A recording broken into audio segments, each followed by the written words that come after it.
Il est 13h sur Al-Oula. Bonjour et bienvenue dans ce premier rendez-vous d'information de la journée. Voici le sommaire.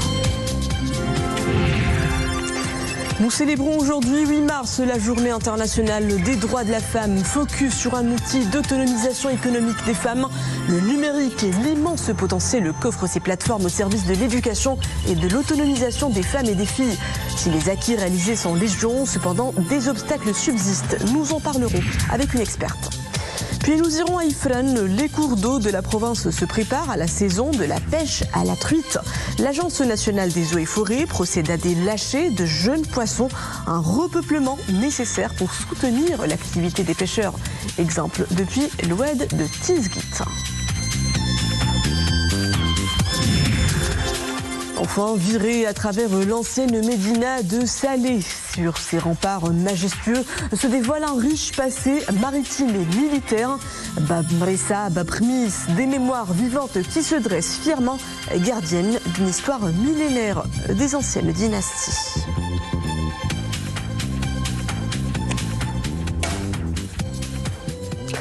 Bonjour, nous célébrons aujourd'hui, dimanche 8 mars, la journée internationale des droits des femmes. Et comme chaque année, les regards se tournent vers les avancées réalisées en matière d'égalité. Mais sur le terrain, une toute autre réalité se dessine. De nombreuses femmes restent encore à la marge du marché du travail. Une contrainte que certaines ont réussi à dépasser en explorant des filières porteuses comme le digital. Boutique en ligne, activités de conseil, cybersécurité, le numérique est ainsi devenu pour beaucoup un véritable levier d'autonomie et d'indépendance économique. C'est un reportage de Samira Sban, Yassine Mourafiq avec Iman Ablouf et Jihad Libri. Dans un monde qui ne jure désormais que par le numérique, la femme a droit au chapitre. Ces lois en fait son cheval de bataille. En 2017, cette passionnée de la high-tech lance sa boîte de consulting avec un créneau, l'accompagnement des entreprises désireuses de protéger leurs données et systèmes d'information. Un business juteux, l'entrepreneur a déjà à son actif 50 clients au Maroc et à l'étranger.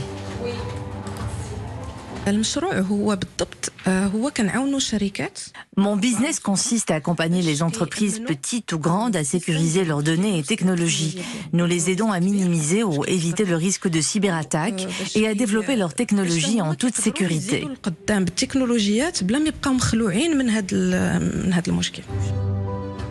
Cet écosystème numérique se développe à une grande vitesse. Pour de nombreuses femmes, il s'agit d'une activité qui génère du revenu, permet une certaine autonomie et des heures de travail moins contraignantes. C'est ce qui a motivé Zineb à se lancer dans le e-commerce. Elle, qui a investi sa formation en chimie dans la création de produits cosmétiques qu'elle commercialise en ligne. Ce projet est né lors de la pandémie du Covid-19. Un véritable déclic pour Zineb.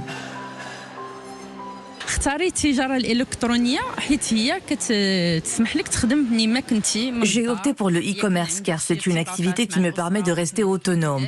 Par exemple, je me trouve en ce moment à ce marché et en même temps je gère mes commandes à distance. C'est la solution idoine pour les femmes souhaitant générer du revenu parallèlement à leurs responsabilités familiales. Le digital est un outil qui nous aide à développer notre potentiel en tant que femmes et nous ouvre de nouveaux horizons.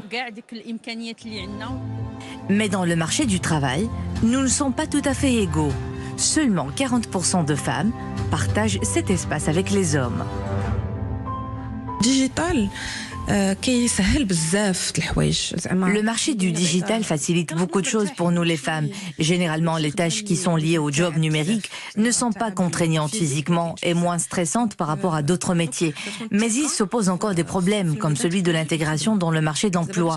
Certains recruteurs ont plus confiance dans les compétences des hommes que celles des femmes dans ce domaine, même s'ils ont les mêmes diplômes et l'expérience requise. Un capital féminin à valoriser davantage. Les métiers de la tech sont une opportunité unique pour relever les défis de la transformation numérique et renforcer les compétences, dont tout ce qui n'est plus un futur, mais une réalité que l'on vit déjà, intensément. Pour mieux saisir les enjeux du numérique et la place qu'occupe la femme dans ces métiers d'avenir, nous recevons sur le plateau du journal une experte en cybersécurité, Madame Bouchra Moussa. Bonjour. Bonjour Madame, merci pour votre invitation. Merci à vous. Alors, la femme marocaine est présente dans plusieurs aspects où se prennent les décisions, où se dessinent les grandes orientations du pays.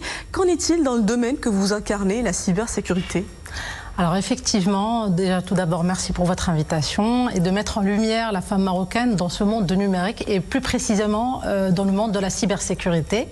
Par rapport à la cybersécurité, pour être honnête, aujourd'hui, c'est un domaine qui est encore très masculin, notamment au Maroc.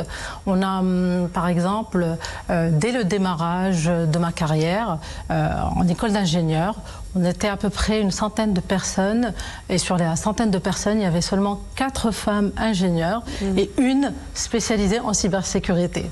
Donc depuis mon démarrage de carrière, on était sur à peu près un taux de présence entre 10 à 15%.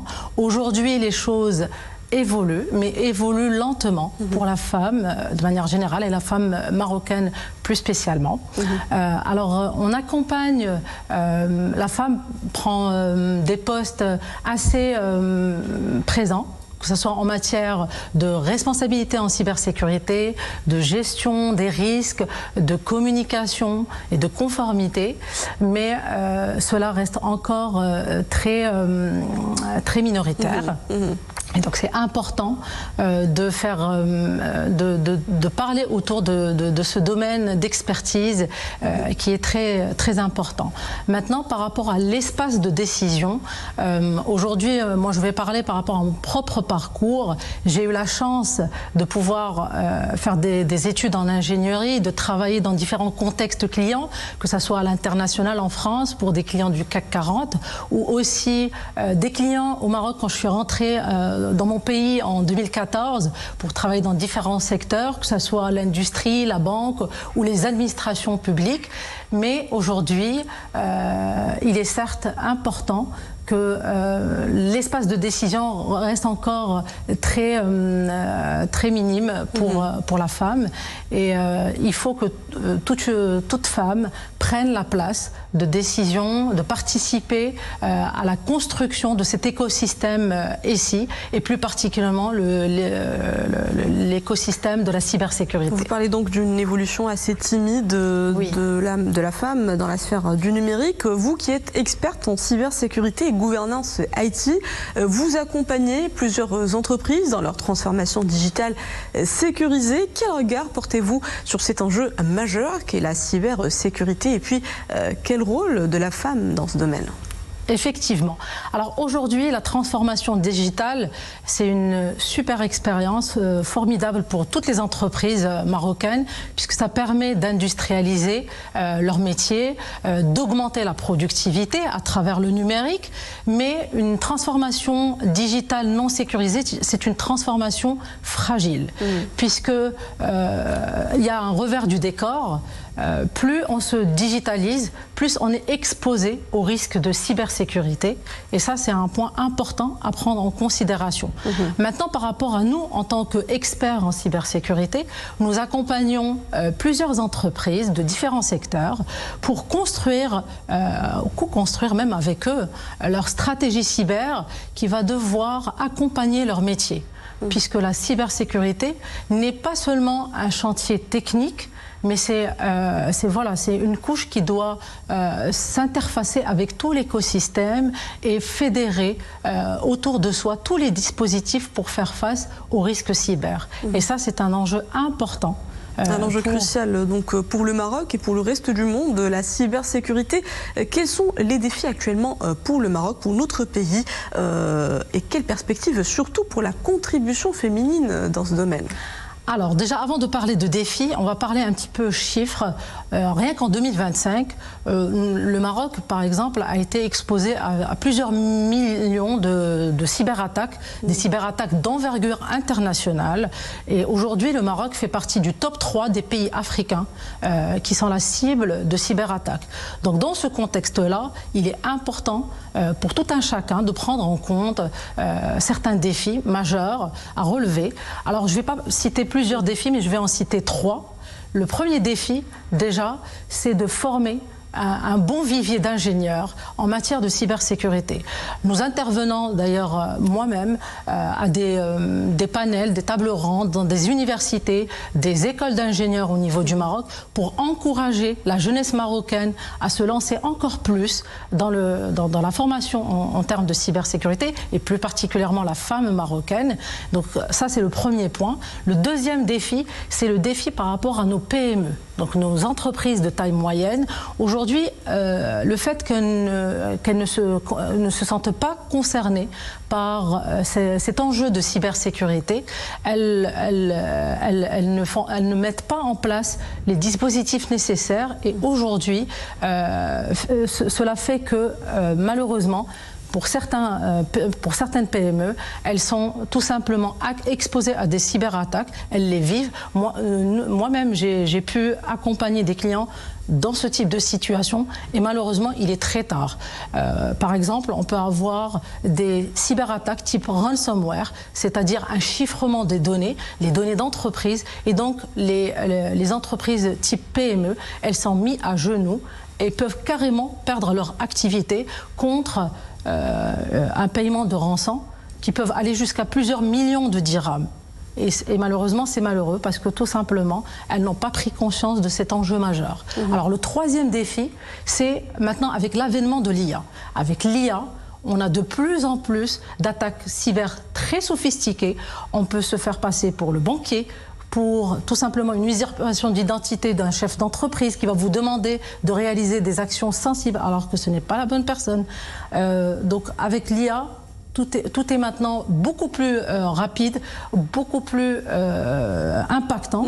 Et donc il faut savoir aussi faire face à ces évolutions technologiques qui sont de plus en plus très prépondérantes. Et le talent féminin apparaît donc comme un levier de résilience numérique. Je vous remercie, Madame Bouchra Moussa, experte en cybersécurité, pour tous ces éclairages. Merci beaucoup.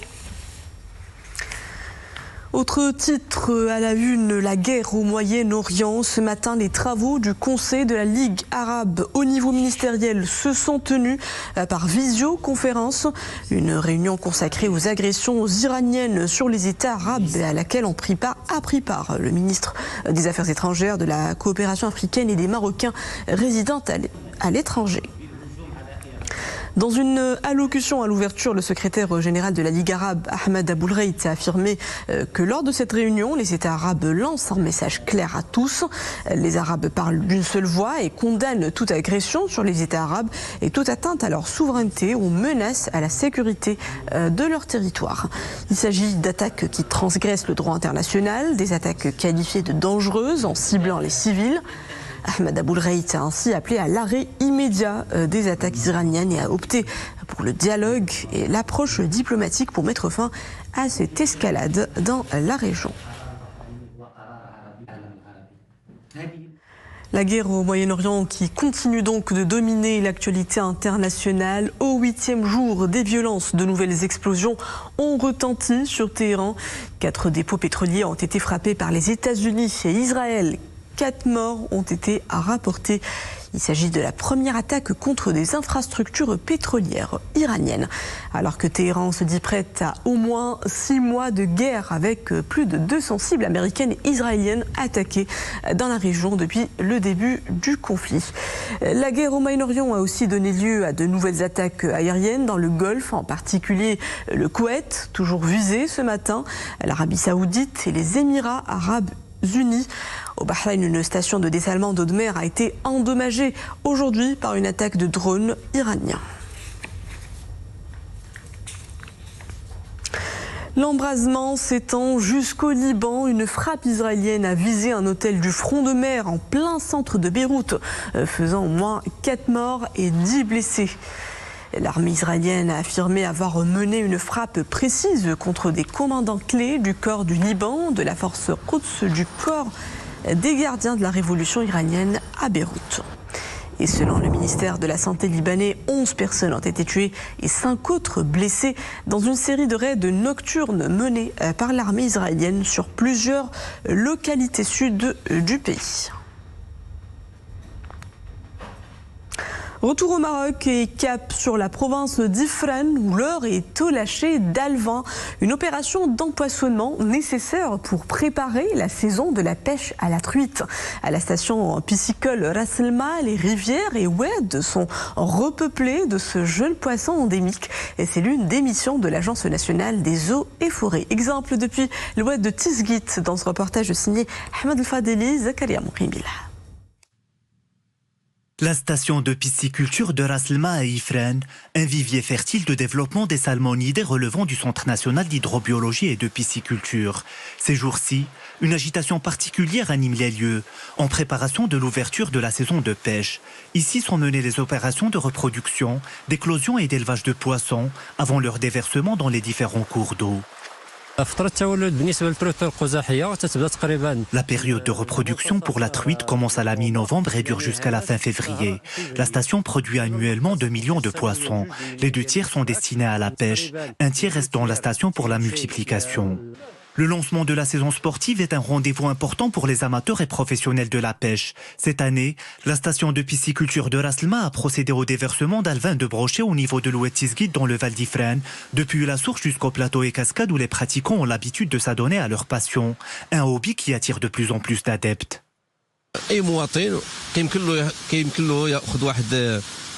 Un citoyen peut prendre une licence annuelle ou quotidienne afin de pêcher dans les rivières ou plateaux d'eau catégorisés salmonidés. La pratique de cette activité est soumise à un ensemble de règles visant à préserver les ressources halieutiques, notamment le respect de la taille minimale de capture fixée à 24 cm et la limitation du nombre à 8 prises quotidiennes. Ces efforts déployés par l'Agence nationale des eaux et forêts visent ainsi à assurer la durabilité de cette activité et à la préservation de la biodiversité, tout en œuvrant à une gestion durable des ressources piscicoles dans les eaux continentales du royaume. Je vous invite à présent dans un périple dans le temps. Nous allons revenir 10 siècles en arrière, à l'époque almohade, pour plonger dans les dédales de Salé. Une cité millénaire ceinturée de remparts, de fortifications et de bastions.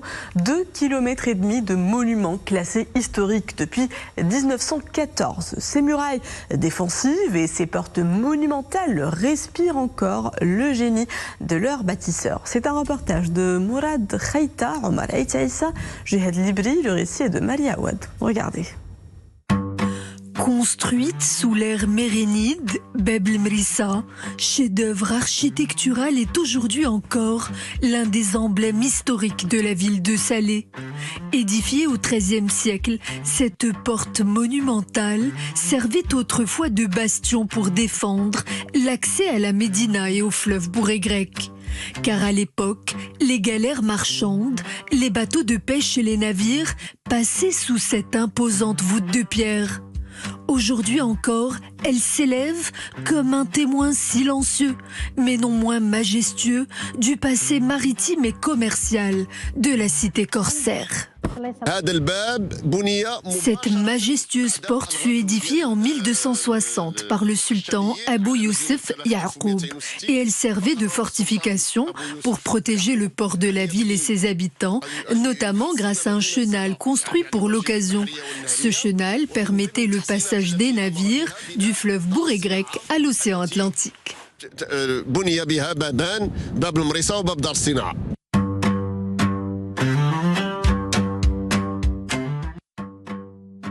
À quelques encablures de là, Beb Fès, une autre porte emblématique, prend ses appuis, fièrement, au cœur de la Médina. Construite en pierre et en pisé, elle servait autrefois de véritable tour de contrôle de la ville, servant à sécuriser la circulation des habitants à l'intérieur de la cité. Modifiée et renforcée au fil des époques, sa structure a connu des ajustements à diverses périodes historiques.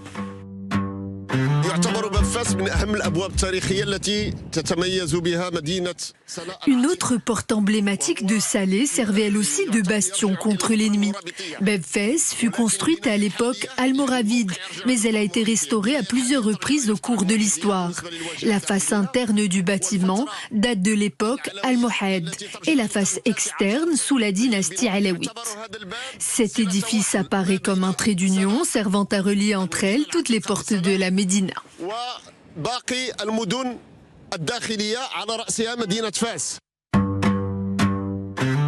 Elles préservent entre leurs murs la mémoire des bâtisseurs et témoignent du riche passé historique de l'histoire marocaine. Les portes de Salé relient le passé au présent en offrant aux visiteurs un voyage au temps jadis. Et pour terminer sur une note sportive, on vous emmène sur les cours californiennes où se déroule le deuxième tour du Masters 1000 d'Indian Wells. Pour son entrée en lice, le numéro 1 mondial Carlos Alcaraz a enchaîné un 13e succès en autant de rencontres. En 2026, Alcaraz n'a eu besoin que de 1h06 pour dominer le vétéran bulgare Grigor Dimitrov 6-2, 6-3.